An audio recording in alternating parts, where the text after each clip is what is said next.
Good morning, world. I'm Steve Rao, the host of Pod TV's World Edition, Roku TV's World Edition.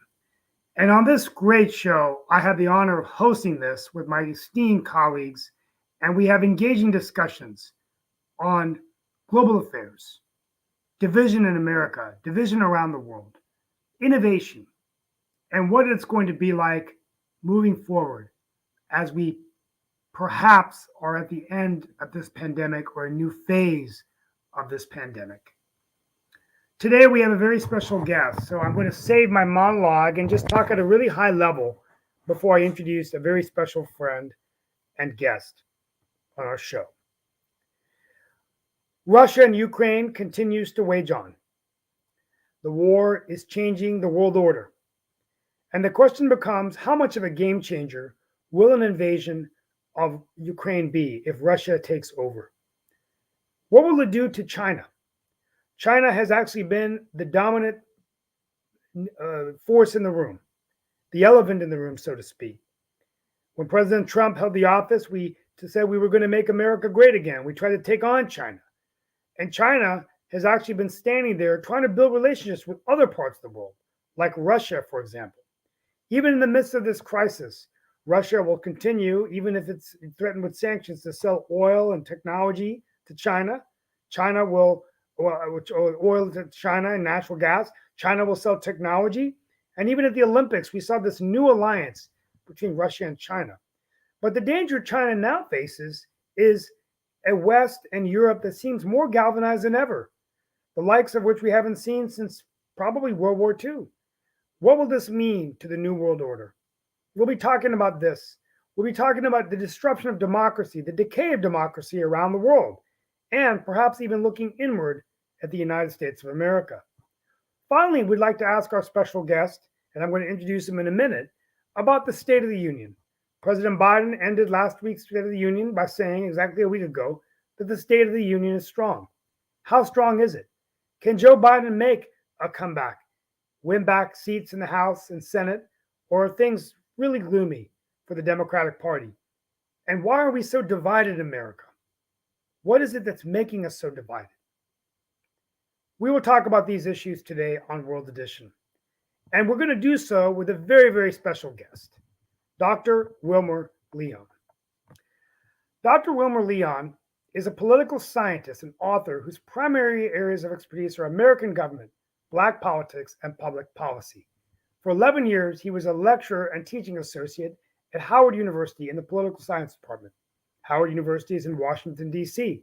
Currently, he is a nationally broadcast radio talk show host on SiriusXM satellite radio channel 126, a national syndicated columnist and regular political commentator on national and international news programs. He earned a BS degree in political science from Hampton Institute, a master's in public administration from Howard University, and a PhD in political science from Howard University. And he has written a book, most recently, his book, Politics and Other Perspective, Commentary and Analysis on Race, War, Ethics, and the American Political Landscape in the Age of Obama. This book is available on Amazon. And Juan Williams of Fox News has said that Wilmer Leon is one of a kind. In an era of heated talk radio, he's a voice of reason, the light that shines on after the others have burned out. I had the honor of being on his SiriusXM Inside the Issue show. Hope I can return. He kept it engaging, fun, and interactive, and I hope I can do the same. So it is my honor to welcome Dr. Wilmer Leon to our show on Pod TV World Edition.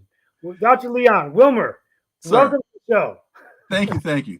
How are you?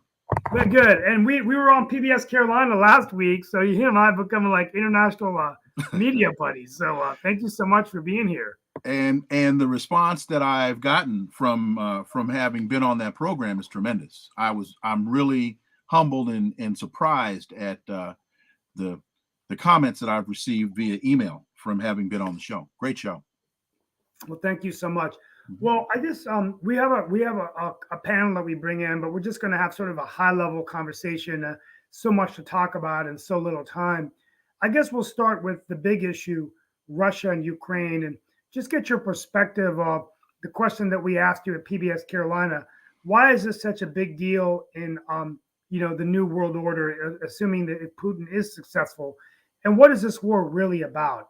As a political scientist, Dr. Leon, you're now looking at, when I was at Emory University in 91, 92, I graduated. Gorbachev actually spoke at our graduation. The Soviet Union was dissolving in 91. All these states separated. We thought democracy was triumphant. We saw the birth of all these Eastern European democracies. Why is it now we're seeing a regression back to the way it was during the Cold War? Well, I don't know that we are seeing a regression back to the way that it was. One of the common talking points is that President Putin of Russia is doing this because he wants to reunite the Soviet Union. I have seen no evidence of that. I've listened to his speeches for a number of years. I've never heard him say that. So I don't know where that idea has come from. Let me preface everything by saying that I'm a political scientist. I am not a political operative.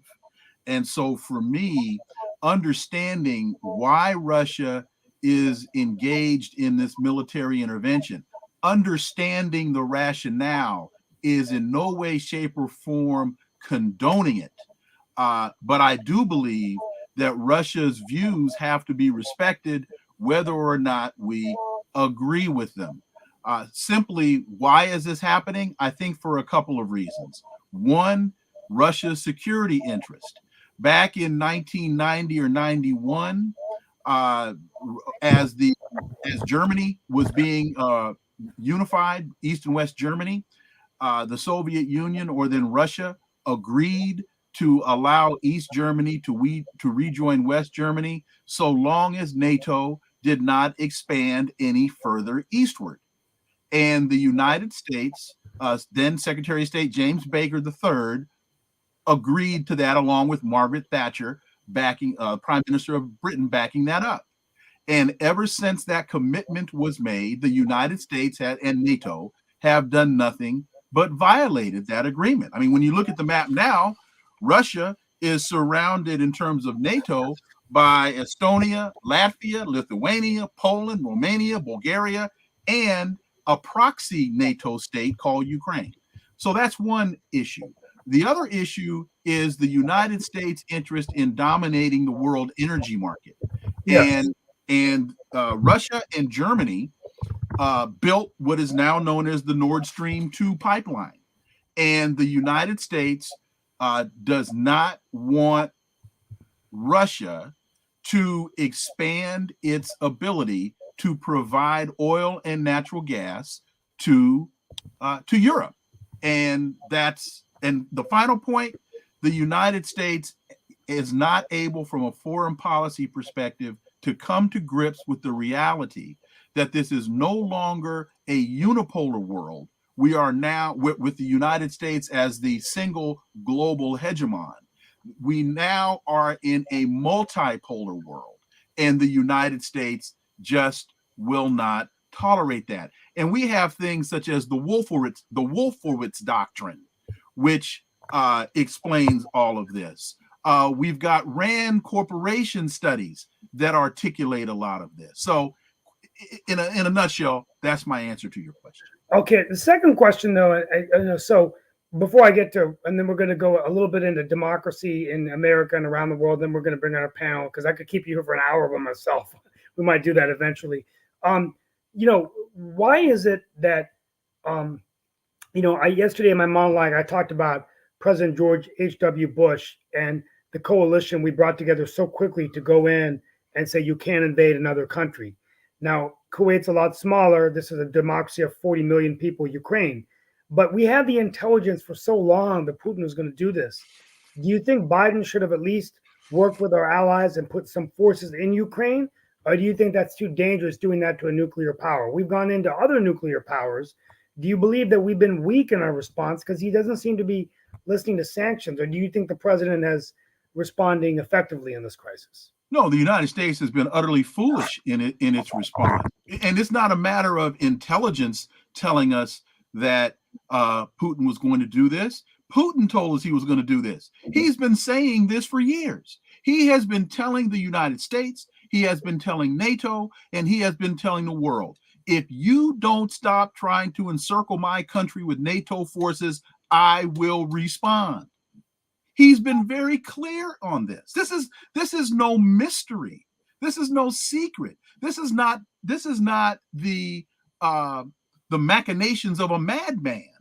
This is a president of a sovereign nation that has watched NATO turn from a defensive force to an offensive force to his detriment, and he has finally said enough. It's not, and again, I'm not condoning war. I'm not condoning anything. I'm trying to explain it so that those who want to then try to develop positions can develop positions based upon accurate information. And I say accurate information because for 90% of what mainstream American media is presenting the American people is just flat out wrong. And Churchill said, in the time of war, he said in a time of war, the truth is accompanied by a cadre of lies, and that is what is going on here. And I'm glad you mentioned Kuwait, because if you go back around that same time when George H.W. Bush told the Kurds to go in and fight Saddam, look at what happened to them. The United States didn't back that play. And Zelensky got played in the same manner, hence Henry Kissinger saying it may be dangerous to be an American enemy, but it's fatal to be America's friend. Now, the final question before we get into some domestic, and then we're going to bring in our panel. What is the end game here? I mean, let's say he's successful. There's no mystery. There's no mystery. Putin said two things: demilitarize and denazify. It's very simple. People seem to, for some reason, want to ignore what the man is saying. And the man is very clear. There's no mystery here. Demilitarize. Did you know that last year there were 20,000 NATO troops in Ukraine? Does the public know that Britain has sent Javelin missiles, that Turkey has sent Reaper drones into Ukraine? And Ukraine is not a NATO state, but the United States and NATO have been using Ukraine as a proxy state. And so Putin is, because if Ukraine goes NATO, Putin is surrounded. I mean, there's no mystery here. He said very clearly, I'm doing this to denazify and to demilitarize. And when he says demilitarize, he does not mean kill the Ukrainian army. What he means by that is dismantle the NATO military apparatus that puts the security of Russia in jeopardy. But last question, and then we're going to bring in our panel, and we're then also going to talk about domestic issues. I do want to talk about the State of the Union and democracy in America and also around the world. But what if he's successful then, and he does succeed? What's going to stop China from invading Taiwan, North Korea to South Korea? What's going to stop Putin from now saying, okay, I was successful in Ukraine, now I'm going to go in another? Do you think he's trying to bring back Imperial Russia? No, I said that at the very beginning. He is not trying to do that. Okay. And I don't know where people get that from. Can anybody show me any evidence? Again, I'm a political scientist. I need evidence. Can you show me a statement by Putin where he says he wants to do this? Can you show me anything, any aggressive act that he has taken that would validate that position? No, I mean, this is something with the analysts. I'm reading of what analysts are saying that's about Imperial Russia. Those are the same analysts that told us about the weapons of mass destruction in Iraq. Those are the same analysts that told us about the mushroom cloud and the same analysts that told us about the yellow cake uranium coming. Come on, man. Hey, before we bring in Mark Lee in our panel, we're going to have Mark ask you a little bit about your book and Okay. race relations in America and things like that. I know you know Mark Lee. Final question: State of the Union. President Biden Brilliant, Mark saying Lee. there. Yes, President Biden saying America's about one word possibilities. Last week at 9 p.m. he delivered the State of the Union. He said the State of the Union is strong. Do you agree with the president? Do you think he's in trouble politically with these off-year elections? What's your take on it, Dr. Leon? Oh, sitting as we sit here right now, and this, like the situation in Russia, is a static situation. I'm sorry, is not a static situation. It is a dynamic situation. But looking at the way that things in the country are right now, oh, Biden's done, and the Democrats are done, and they're done for a while, because coming in, Joe Biden made an awful lot of promises, very few of which up to this point he's been able to keep. And it doesn't even appear as though he's trying to fight for the things that he promised. So again, as we sit here right now, where are Biden's numbers? I haven't looked at them today, but still he may be at 50% on the heels of his speech and on the heels of the stuff going on in Russia. But, in the mid 40s, in the low 40s, Democrats are done. Okay. In the midterms. Okay, thank you. We're now going to bring in our distinguished panel. We have Mark Lee, radio celebrity, and my partner here on the show. We have Nick Paladiva, I think the owner of P.O.D TV, who is here, the founder of IBM TV, now Roku TV, and we're part of the Roku network. And then we've got Chris Greco, who's a military analyst for our show. He's a retired lieutenant colonel in the United States Air Force. And we may have Sasha Starr. Oh, we have Sasha Starr with us as well, who is actually used to be involved in the Russian army and is actually from the area of the Ukraine that you were talking about, and is now living in Canada, but is a regular contributor here on our network with both his investment show and his chess show as well. But always gives some interesting viewpoints and all of that.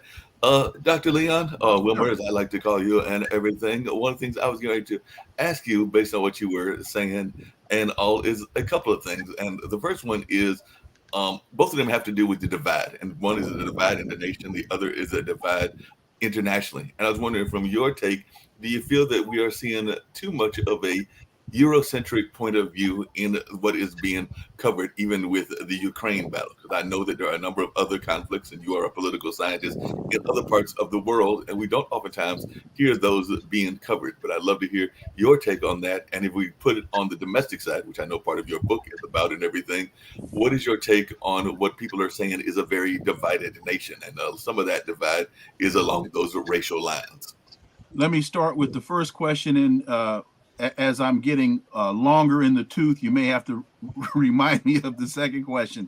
I think you asked, are we seeing a Eurocentric view as it relates to the conflict between Russia and Ukraine? No, I think we're seeing a very dominant American militaristic unitary global power perspective, because a lot of the European perspective, people are being deplatformed in this country. They're not really being allowed to freely express any alternative narrative to what the United States is projecting. I know, for example, that Germany has problems with what's going. The president said at the UN that the world is behind us. Well, Israel isn't in. Saudi Arabia isn't in. China isn't in. Bulgaria, Slovakia, Poland, those three countries refuse to provide the MiG fighters that the United States is asking for. India isn't in. So what is Joe Biden's definition of the world? I mean, is India not a part of the world? Is Israel not a part of the world? Is Saudi Arabia not a part? There's not one Muslim country that voted to back. What was the vote? 115 to 20, with some odd 60 countries abstaining. I mean, I don't remember the math, but I know that the world is not backing this play, the United States play, the way that mainstream Western media is portraying it. But unfortunately, you can't get any substantive analysis on MSNBC, on CNN, to the contrary. So all you're hearing is this drumbeat of war by the United States, and Putin is a madman and he's crazy and all of this kind of stuff. And there's no evidence to support that. So no, we are not getting a France. Look, I saw the part of the meeting between Putin and the French president Macron. Thank you. Right. And sitting at that very long table, and Putin told Macron, he said, "Look, if you allow Ukraine into NATO, you are going to wind up in a fight with me, and I'm going to send a missile right into Paris." And when he said that, Macron looked like somebody pooped in his soup. I mean, it was because that was real talk. That was real talk. And again, I'm not justifying it. I'm not trying to validate it. I'm trying to explain it. Now, and your question about domestic, on the domestic side, Yes. the division domestically, Yes. I think our economy, and I think Donald Trump went a very long way in playing into the racial sickness that has been America since 1619. And the divisions based upon racism in America are becoming incredibly clearer as we look at immigration policy, as we look at police policy, as we look at the actions taken by something like 26 or 27 Republican state legislatures to make it harder for people to vote in their states. I think that the United States that democracy in the United States is becoming more tenuous than it has ever been. Well, Okay, and well, let's go to Sasha Starr, and we're going to maybe follow up on that of why that is. What can we do to rebuild our democracy in America? Do we need to be looking more inward? But Sasha Starr, we're going to go to you, and then Chris. Any questions for Dr. Leon that you would like to bring up? Dr. Leon, hello. Good morning. Yeah, thank you for your very eloquent presentation. I have a couple of questions just to clarify, because you mentioned that there was agreement between, by the time that Germany united, there was an agreement between Russia and NATO that NATO will not expand. Are you referring to any signed agreement, and who are signatories to this agreement? No, there was never any paperwork. Thank you. That's enough. The second question is, there was one agreement which I think was signed. If you recall, there was a Budapest Memorandum of 1994. Should I refer it to you? Go ahead. Because the audience may not be aware. What's the significance of that? Go ahead. No, you tell us. It was signed by UK, United States, and Russia. What is the significance? I'm sorry. I'm not that familiar with the Budapest Accord. No. I'll remind you then. Please, thank you. The Budapest Memorandum was signed by UK, USA, and Russia. That all nuclear arsenal of Ukraine, which was the third largest in the world after Russia and US, would be transferred to Russia, while all three, Russia, UK, and US, would guarantee that Ukraine territory will be intact and never violated by any of these or any other powers. Okay. Are you aware of that? Yes. Now, what's happened in what's the 2014 then? Oh, what happened in 2014 is the Euromaidan coup. And wait a second. The agreement. No. You asked me a question. You asked me a question. Now you're gonna allow me to answer the question. No. I'm not gonna deal with you. I understand. You are not. No. I understand your question well enough, and I don't need to listen more. I already understand that. I'm not doing this, Question Steve. is that Ukraine was Steve, violated Okay. one of the signatories not to doing Budapest Memorandum, and you don't even mention that. And you mention some Steve. kind of agreement between NATO in It's okay. It's all right. 1991, which was not signed. What kind of agreement is it if it's not signed? Why are you misleading people who are listening to you? Sasha, you've got to get more emotional. You got to put more emotion into this. You know what I mean? Dr. Leon. There are emotions when people are being killed No, I'm just by kidding. invaders. What do you think there is to it? People Dr. are Leon, being killed. How more emotional you can get if you people, innocent people, civilians, kill kidding, children? They're all being killed by murderer. So how you not be emotional? Dr. Leon, Dr. Leon, we get emotional on the show, but we appreciate your patience. So please Answer, please. Hello. No, I'm done with that. Next guest. I'm done with that. You've done very poorly. Thank you very much, Dr. Leon. Hey, Dr. Leon and everything. I was going to bring up something that I know that you brought up before and everything, so I'd love to hear your thoughts about it. And I know that Mr. Greco, Chris, is not the biggest fan of France, and you did mention France before. And I also know that on one of the shows that you've been on with LA Bachelor, that you talked about the relationship between France and also Turkey. So I was just wondering if you could clarify that, because I do know that in one of our previous shows, you had mentioned that you didn't think that either Turkey or France, if the NATO play being made, would agree with it. And I didn't quite understand what you meant by that, because I definitely know some of France's disagreements, because we brought them up on this show, but I'm not sure that I quite understand why Turkey would be opposed to the Ukraine joining NATO and all. But if you could clarify that, because even when you brought it up on LA's show, I was wanting to get to it, but unfortunately I did not get a chance to. Either I misspoke or I wasn't clear. I wasn't saying that Turkey would be against Ukraine joining NATO. That if I conveyed that, then I misspoke, because that was not the point that I was trying to make. What I believe I said in referencing Turkey was that Turkey has already provided Reaper drones in support, as a NATO member, in support of Ukraine becoming a client NATO state, even though Turkey, even though Ukraine probably will never be admitted into NATO.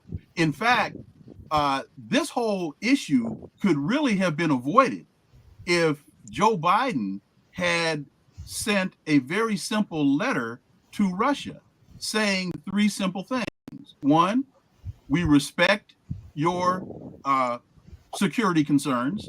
Two, Ukraine will never be a part of NATO. And three, we will withdraw the NATO forces that are and weaponry that is now resident in the country. And that would have solved the problem. Now let's shift into domestic issues real quickly. I want to talk about your book a little bit, and you wrote this book about Obama and race in America. I mean, just what is your thesis of what's going on in our country when we're talking about all these things around the world, but we're seeing such a division here in the U.S. What's driving that? Has this been something that's just been building over time? Do you think it was, anyway, just talk to us a little bit about your insight as a political scientist of what we're observing in American democracy. Well, the book is entitled Politics, Another Perspective. And the other perspective is, I believe that Americans have very short memories. And we also have a tendency to view domestic and international issues as though they occur in a vacuum.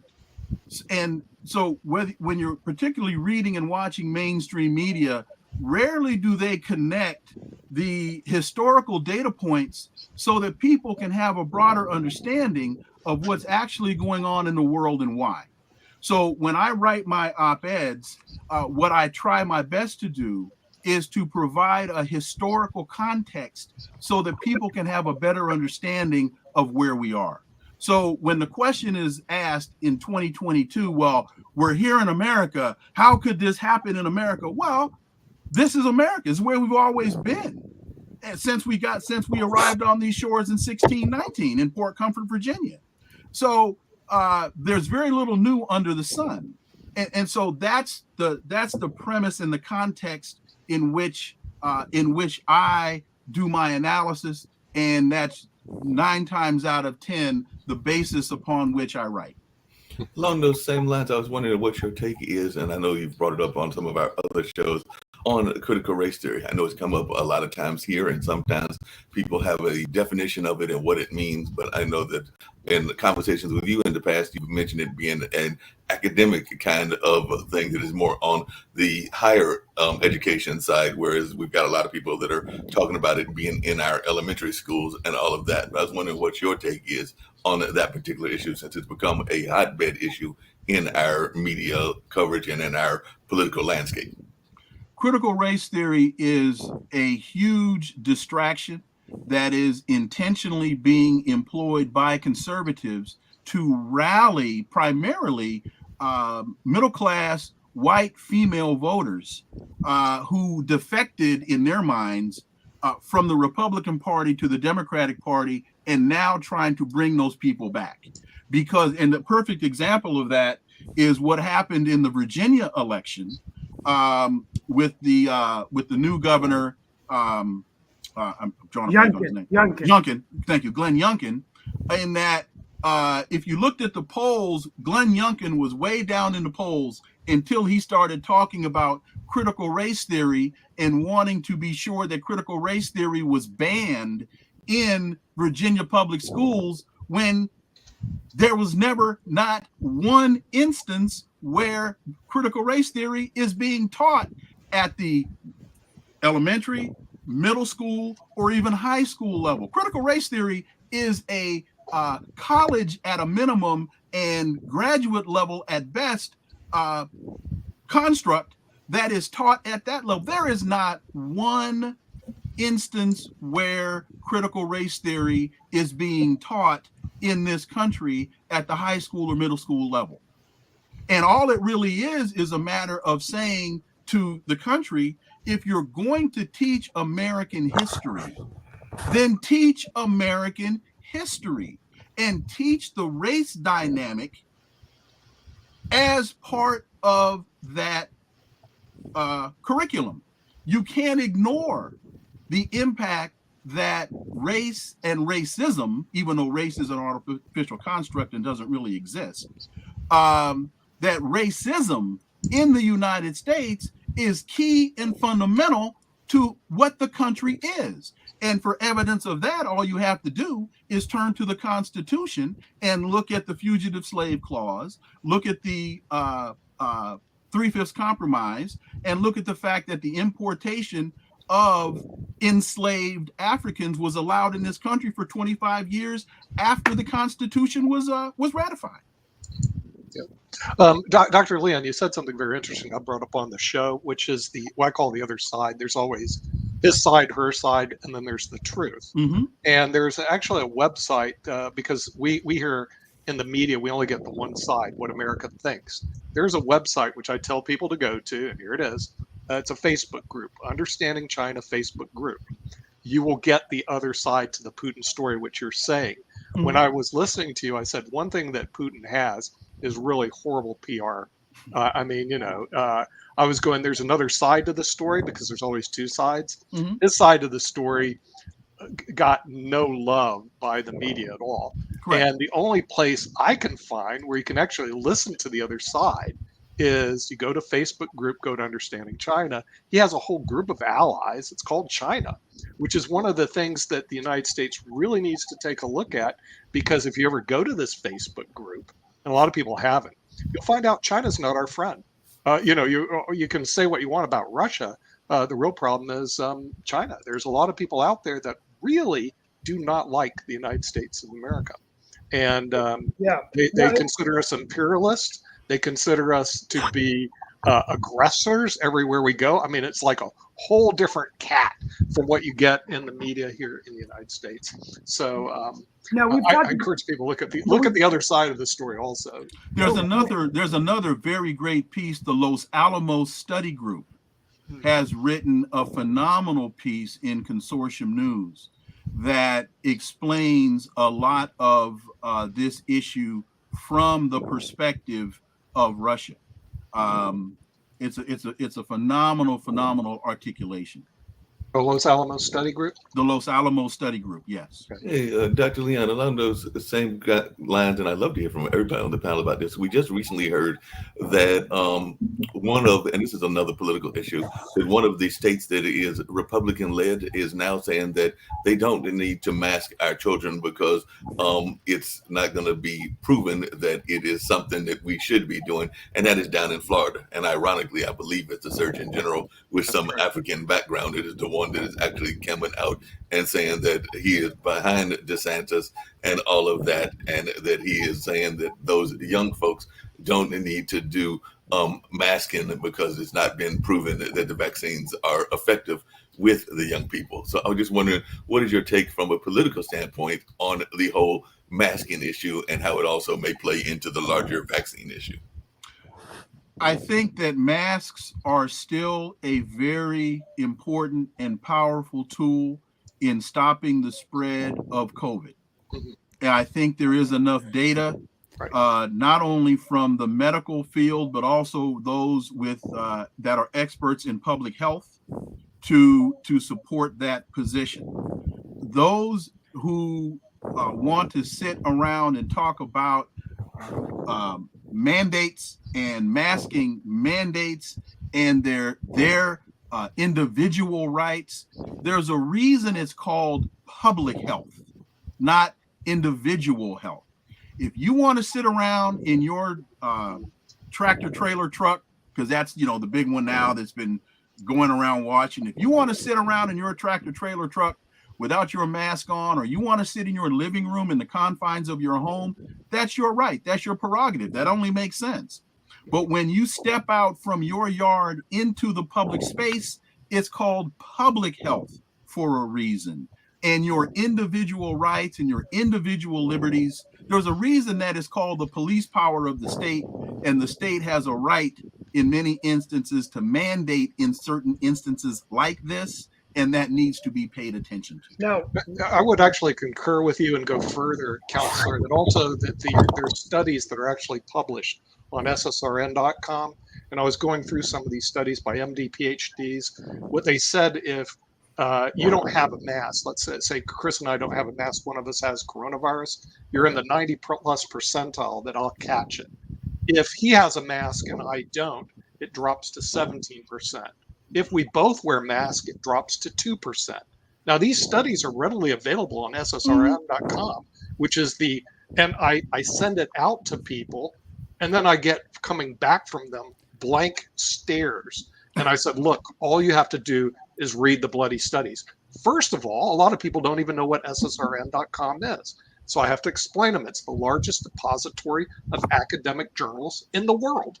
And it's free. You just go there, you read the studies. I also honestly believe they have a terrible time reading the studies because they are couched in academia, but you can sift through them and come to those conclusions in the abstract and say, wait a minute, this is conclusively proved over and over again by studies. Why are we even arguing about it, Counselor? So I think so. I'm gonna just chime in at this point because I'm a data analyst and I was an intelligence analyst, Dr. Lee, and I was one of the ones that the dummies that sat there and said, "Hey, they got weapons of mass destruction, all that stuff." I'm one of the ones that did that stuff. Look, it's very, very intelligence analysis is very difficult. It is not something that's black and white. It is a lot of confidence intervals and things of that nature that just go on and on and on. So I agree. We could have done better. Could have done better on the weapons of mass destruction. We could have done better because we're lazy. The intelligence analysis, I started in the 1970s. We were good. We were really good. We understand profiles. We understood all that stuff. We went, and then all of a sudden went to cell phones and technology. And it was kind of like, just collect everything, and then we figure out what to do with it. It was really, really dumb ways of doing intelligence. And I agree with that. So wait a minute, Steve. So bottom line is, you talk about studies, clinicaltrials.gov, Nick, clinicaltrials.gov. It has 58,000 clinical trials. Do you know that there's a study in there that says that it is more of a percentage of vaccinated people to be on ECMO than unvaccinated people. Now, I'm a data analyst. I took a look at that and I thought, that is very poorly done study, but it's there and I can quote it. And I can sit there and say, look, this is, big time university that said this stuff and blah, blah, blah. So, it goes either way. And Dr. Leon, you know this. You understand that there are studies out there that can say one thing and do another thing and do another thing. Now, getting back to the international stuff real quick. Yes, I agree. There was no written agreement. There's a bunch of stuff. Hey, we're not going to do this. We're not going to go to the West. But you know something? And getting back to Sasha, I don't care if it's written. We've had more written agreements with Russia, more written agreements with the Soviet Union that were literally violated. With Iran, called the JCPOA. Yes. I mean, these things have been violated. I mean, the climate control. You think China's doing climate control? You think China's doing it? No, they're not doing any of that stuff. They're violating it like crazy. But we're good. Now, let's real quick. Hang on one second, Chris. Let me just add one thing to that. Please go, man. One thing that went over the heads of a lot of people is when Putin and Biden met in Geneva, and Putin said, "I'm sending you my demands in writing, and I want your response back in writing." Yeah. He said that because the United States violated the verbal agreement. They said we can't trust what America says. That's Russia. Isn't that interesting, Dr. Leon? Can't trust what Russia. That's Russia saying. Remember, Putin said clearly. I get it. When he had all those troops, he said, "I'm not going to invade Ukraine."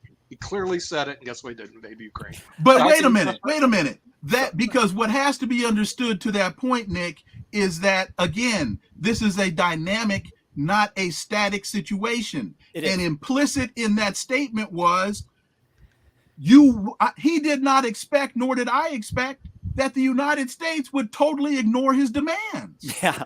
So once you totally ignore me, because he said, once you totally ignore me, especially when my concerns have to do with the security of my country, well, then I got to be sure that you pay attention to what I'm telling you.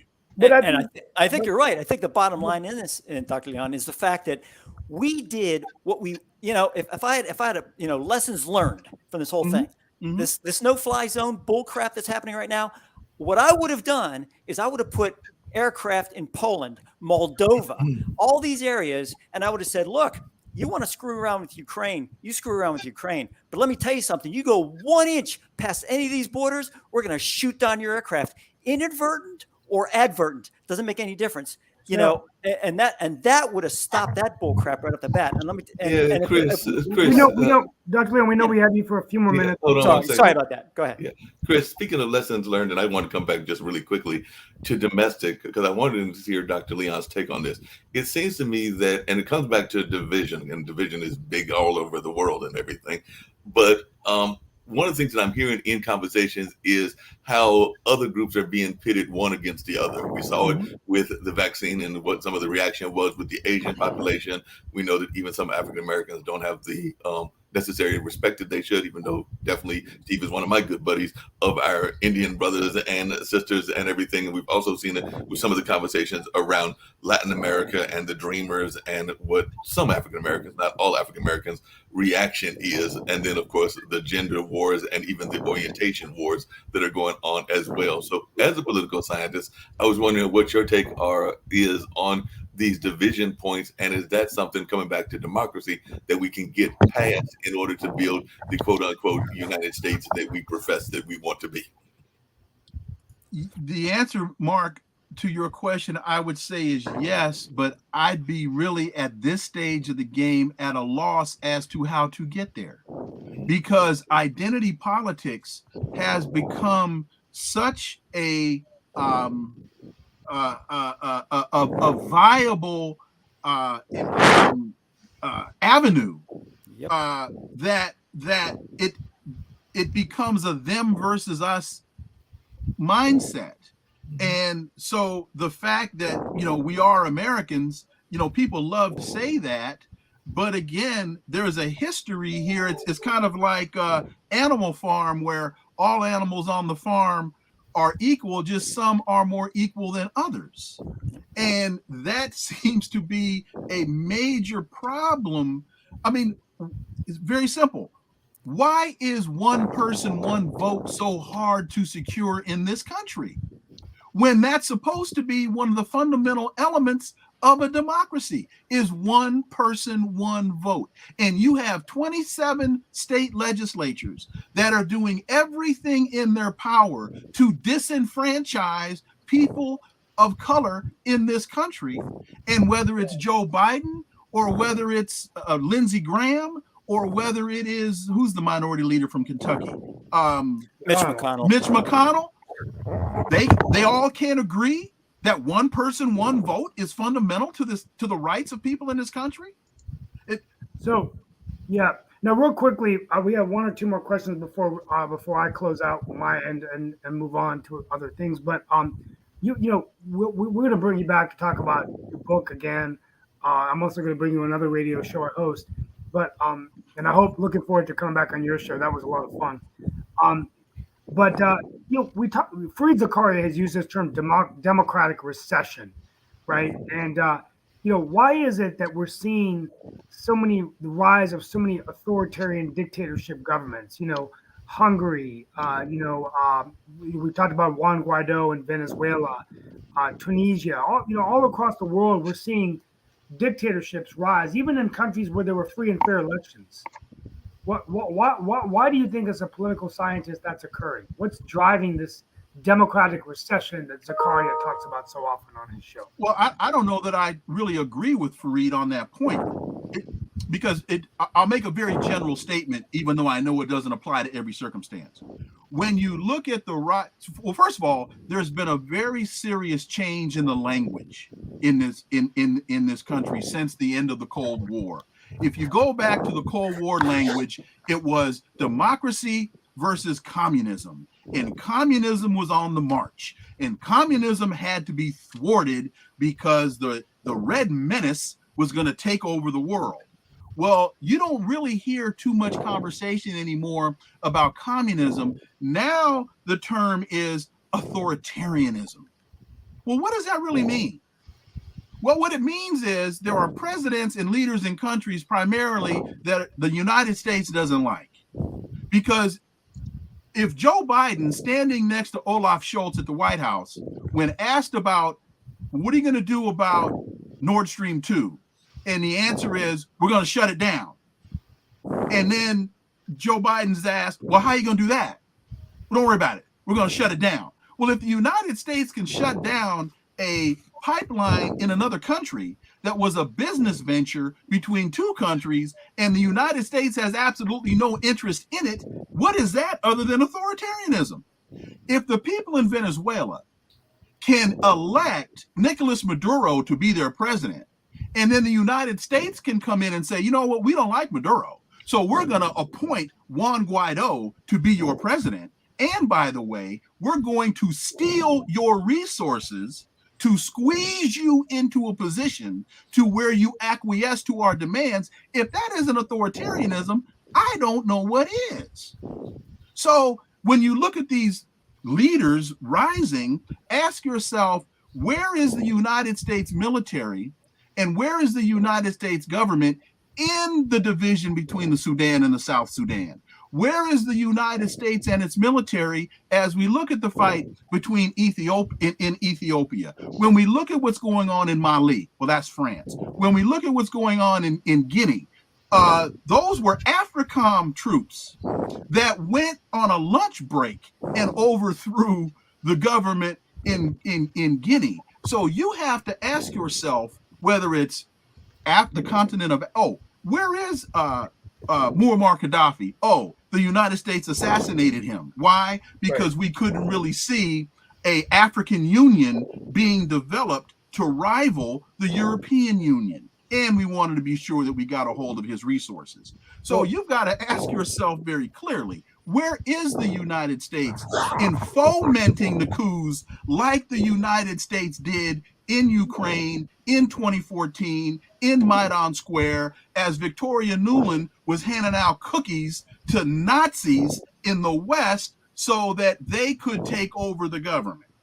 Right. Mr. Leon, the other thing that has come up a couple of times is around the world is the whole concept of nationalism. And I was wondering, do you see a rise in nationalism? Because it's even been brought up in the United States, but even in some of these other countries, I remember when Brexit was taking place, we were hearing this rise in every country wanting to really be proud of its own nation, and there being a rise in nationalism. Is that what you're seeing as well? And is it something that we should applaud? Well, well, it depends on the basis of the nationalism. For example, the Nazis in Ukraine are nationalists. They are Ukrainian nationalists that have used backing and financing and training by the United States to attack the ethnic Russians in the Donbass, to attack the ethnic Russians in Lugansk and Donetsk. So nationalism is a wonderful thing.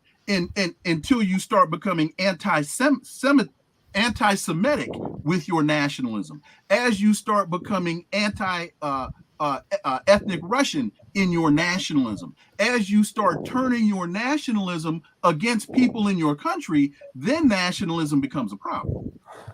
And last question I've got, and I was just curious, what is your take on the rise from a political standpoint in the unions and union activities? We did see some of that in Canada with the truckers and other folks, but it's even been happening here with the Fight for 15 and other kind of things. But do you think from a political standpoint that unions are relevant in the 21st century, and should they be relevant? Unions are relevant. They're not as relevant as they should be. The middle class in America was created because of unions. And unions are very relevant. Unfortunately, we had compromises as we got out of the 60s into the mid 70s. There were compromises between union leadership and management and ownership that brought about a demise in the power of unions in this country. But I think that there is a very, very relevant place for unions in this country. Again, without unions in America, we wouldn't have a middle class. Dr. Leon, what are your thoughts about the wealth divide in the United States? The data that we get suggests that 50% of our population, half, if they had to get a hold of $1,000, do not have it in their savings account. The top 1%, if they had to get a hold of 10 or 11 million, do have it in their savings account. That's a big divide. And by the way, the top 10%, it's in the multi-million. So as long as you're in the top 10%, America's a great country. But if you're in the bottom 50%, it's got to really suck. What are your thoughts about this big wealth divide in the U.S.? The wealth divide is a huge, huge problem in this country, and is going to continue to be a huge problem, and will begin to sow the seeds of discontent in this country that could wind up manifesting itself in very aggressive militaristic, and I use that term very liberally, aggressive militaristic responses by the public. And let this gas hit $7 a gallon in this country in or higher this summer, and where that energy squeeze is going to start to impact people even in greater numbers, and you're really going to have a problem in this country. And I think those in the ruling class understand that as a reality, but unfortunately, they can't seem to be able to get out of their own ways in order to deal with this. Yeah. Well, we want to first of all thank Dr. Lee, and I'm going to close it a little bit early today. We have 2 more minutes, but I want to thank you for being on the show. We look forward to bringing you back, and it's been great to have a political scientist. For those of you, go check out. Could you give the title of your book again? We're gonna have people go check it out. The simple title is Politics: Another Perspective. Go to wilmerleon.com. Okay. You can get it on Amazon, but go to wilmerleon.com and to order Politics: Another Perspective. Well, folks, we want to thank Dr. Leon for being here today. I'm going to give my closing remarks real quickly before I head out and the show. I think we got Are we ready for closeout, Mark? We got We are ready for closeout, and actually, we have more discussion around Ukraine and Russia that Mr. Sasha will be given at 11 o'clock. We do that every Tuesday and Friday, so we do know that discussion will continue. And I understand that I believe Chris will be joining us in that room this time as well. So we're looking forward to continuing some of this conversation. I'm going to try to be joining that show on Friday. But first of all, we want to thank Dr. Leon for being here. As I close out this show, I want to take a switch, and I want to wish everyone on March 8th today a happy International Women's Day. We want to thank women from all around the world for the remarkable contributions that they make to the economic, the political, the social, and the cultural dynamic of our world. I know, speaking from my own experience, the smartest people in my life all happen to be women. My mother-in-law, who was a dedicated United States Air Force colonel, an immigrant from India. Of course, my wife, my right hand and left hand, and oftentimes more than that, my daughter, and I could go on and on, my cousin, sister, my niece. But women do so much. We want to thank them for balancing career and family, and share your ideas as we celebrate Women's History Month of the trailblazers, women that have broken the glass ceilings in all walks of life, whether it's Serena Williams, who broke the Grand Slam record, or Oprah Winfrey for owning her radio station, or Madeleine Albright for becoming the first Secretary of State, or Kamala Harris becoming the first Black woman of color and the first female vice president. And it goes on and on. Aretha Franklin, who was inducted into the Rock of Hall of Fame. I've been studying these game-changing women. There's so many of them. One we often don't talk about is Ursula Burns, the first Black woman to run a Fortune 500 company. So, I know I usually don't do this, but along those same lines, I'm going to take a point of privilege. I have to mention my mom, who was the first president of the Golden Leaf Foundation and all of that. So definitely have to take that point of privilege to do that, because that was definitely some of that tobacco settlement money. And she was the first president of that, as well as along with my dad running a major radio station there in rural North Carolina. So there you go. Excuse me for interrupting and taking that point of privilege. So from our family to yours, it's been an honor having Dr. Wilmer Leon on the show, and my buddy now in the media. Now that I'm out to now, even though I'm a politician, I'm also a media personality now. So, and it really hit us in our family as I close out when he said, "Hello, America," and my 16-year-old said, "Dad, is the whole country listening to you?" And I said, "Yes, son, they are." From our family to yours, we wish you a happy International Women's Day. Be safe wherever you are, and may the light and love of our hearts always lift us out of the darkness. Thank you. We'll be back tomorrow for another episode.